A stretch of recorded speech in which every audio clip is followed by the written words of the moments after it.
Lord, salamat at ginising mo ako sa araw na ito. Lord, I thank you for this brand new day. Thank you for waking me up. Salamat at nagising ako, Panginoon. Maraming salamat sa napakagandang gising ko na ito. Tatanggapin ko po ito as another form of blessing. Humihingi po ako ng patawad, Lord, dahil minsan hindi ko nakikita ang kagandahan ng umaga at araw.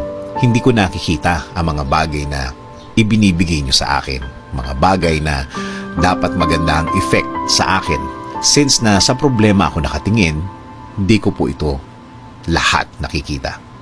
Kaya ngayon, Lord, mas magkukonsentrate ako sa mga biyaya niyo sa akin.